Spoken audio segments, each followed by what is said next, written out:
চারটা মেয়ের সাথে পরকিয়া করতে দ্বিধাবোধ করতেছে না, জেনার উপর জেনা করে যাচ্ছে, প্রেমের নামে জেনা করে যাচ্ছে মাওলা, সুদ করে যাচ্ছে, ঘুষ করে যাচ্ছে মাওলা, অন্যায় তো বেড়ে যাচ্ছে, পাপ তো বেড়ে যাচ্ছে, আদেশ অমান্য তো বেড়ে যাচ্ছে। ও মাওলা, আগের যুগের বান্দাদেরকে, নবীর উম্মতদেরকে তুমি আযাব দিয়েছো, সাজা দিয়েছো, তাদেরকে দিচ্ছ না কেন? তাদেরকে দিচ্ছ না কেন? আসমানের প্রশ্ন, জমিনের প্রশ্ন, সূর্যের প্রশ্ন, চন্দ্রের প্রশ্ন, জিব্রাইলের প্রশ্ন, ইসরাফিলের প্রশ্ন, মিকাইলের প্রশ্ন, আজরাইলের প্রশ্ন, জমিনের প্রশ্ন, সাগরের প্রশ্ন, পানির প্রশ্ন, হাওয়ার প্রশ্ন, মেঘের প্রশ্ন।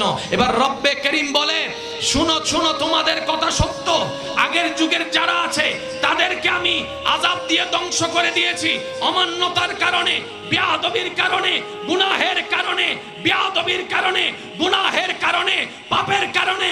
কিন্তু এই জগৎ থেকে, এই জাতিকে আমি রব ধ্বংস করব না, কারণ মুস্তাফা নবীকে আমি ওয়াদা দিয়েছি, কথা